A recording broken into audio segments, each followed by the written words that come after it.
So hello everyone, good evening सभी को। आज हम देखेंगे baking soda and washing soda की प्रिपरेशन मेथड और उनकी जो इंपॉर्टेंट रिएक्शन है वो, जो कि आपके 10th क्लास का जो सेकंड चैप्टर है एसिड बेसिस एंड सॉल्ट, इसका एक पार्ट है। तो सबसे पहले हम देखेंगे बेकिंग सोडा। बेकिंग सोडा क्या होता है? The baking soda is commonly used in the kitchen for making tasty crispy pakora etc. ठीक है, तो बेकिंग सोडा का जो हमारे किचन में यूजुअली किस काम में यूज़ होता है? जैसे कोई भी चीज़ को मतलब सॉफ्ट बनाने के लिए, जैसे पकौड़ा केक वगैरह में बेकिंग सोडा डाला जाता है। ठीक, sometimes it is added for faster cooking. कभी कभी अगर जल्दी खाना को पकाना हो तो तब भी इसका यूज़ कर लेते हैं कुछ चीज़ों में। The chemical name of the compound is sodium hydrogen carbonate. ठीक है, तो इसका जो केमिकल नेम होता है वो क्या होता है?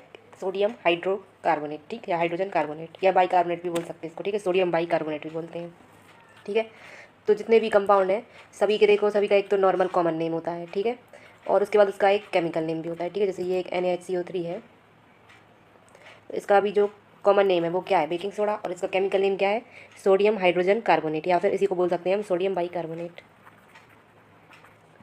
सोडियम बाई कार्बोनेट, दोनों इसी के नाम है। अब हाइड्रोजन कार्बोनेट क्या बोला? देखो, Na का मतलब सोडियम, Na का मतलब सोडियम, H का मतलब हाइड्रोजन और CO3 का मतलब कार्बोनेट। इस तरीके से इसका नाम हो गया सोडियम हाइड्रोजन कार्बोनेट। ठीक है, it is produced using sodium chloride is one of the raw material. तो इसमें ये बनता कैसे है? सोडियम क्लोराइड को रॉ मटेरियल की तरह हम यूज़ करते हैं, और ये इसकी रिएक्शन इस तरीके से बनता है। देखो कैसे, सोडियम क्लोराइड की रिएक्शन वाटर से, कार्बन डाइऑक्साइड से और अमोनिया से कराते हैं। तो क्या क्या बनता है? अमोनियम क्लोराइड और सोडियम हाइड्रोजन कार्बोनेट। ठीक है, तो ये ही वो मटेरियल है जिसके बारे में हमें पढ़ना है। So did you check the pH of sodium hydrogen carbonate in activity 2.14? अच्छा, 2.14 करके एक्टिविटी जिसमें आपको ये बताया होगा।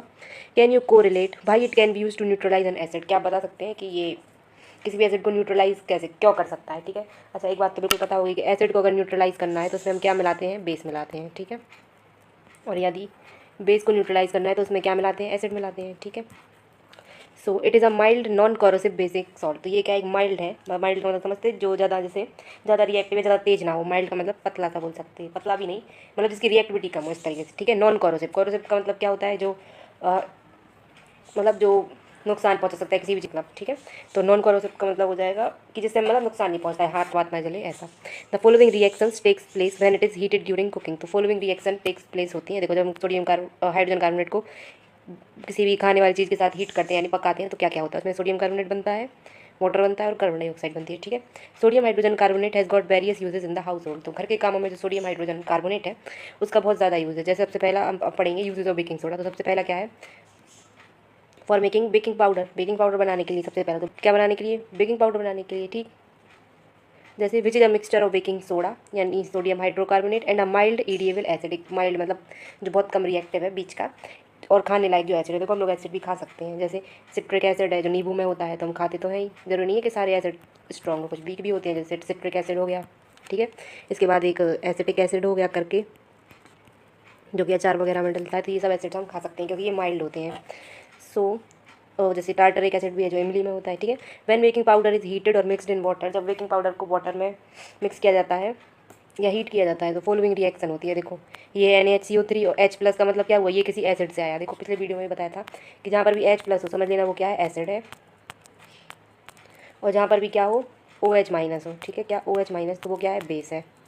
ठीक है, तो यहाँ पर NaHCO3 बेसिकली एक बेस ही है। तो इसकी रिएक्शन जब H+ एसिड से बनती है तो क्या बनता है? सोडियम सॉल्ट बनता है। ये भी बताया गया है कि जब भी एसिड और बेस की रिएक्शन होती है तो हमेशा सॉल्ट और वाटर बनता है। इसी रिएक्शन को हम क्या बोलते हैं? Neutralisation reaction. ठीक है, सो क्या क्या बनता है? सोडियम का सॉल्ट बनता है और कार्बन डाइऑक्साइड बनता है और H2O बनता है। ठीक है, जो कार्बन डाइऑक्साइड प्रोड्यूस होती है इसमें, इस रिएक्शन के दौरान, तो इसी से क्या होता है कि जो ब्रेड होती है और जो केक होती है वो उसमें सॉफ्ट और स्पंजी हो जाती है और फूल जाती है। मतलब देखा होगा मैंने की वजह से कोई भी चीज़ तो फूल जाती है, फूल कर वो सॉफ्ट हो जाती है। अगर नहीं फूलेगी तो वो मतलब टाइट रहती है। ठीक है, सेकंड क्या है use? Sodium hydrogen carbonate is also an ingredient in antacid. जो एंटासिड्स होते हैं मतलब जो एसिड के अपोजिट होते हैं। ठीक है, जैसे एसिडिटी हो जाती है तो हम एंटासिड्स लेते हैं। ठीक है, ताकि जो एसिडिटी है वो ना हो, मतलब खत्म हो जाए।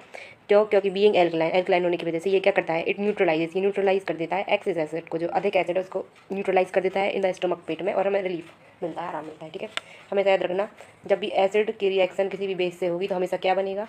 सॉल्ट बनेगा और वाटर बनेगा। ठीक है, थर्ड यूज़ क्या है? It is used in soda acid fire extinguisher. ठीक है, तो ये फायर एक्सटिंग्यूशर होते हैं जो, उनमें भी इसका यूज़ होता है। ठीक,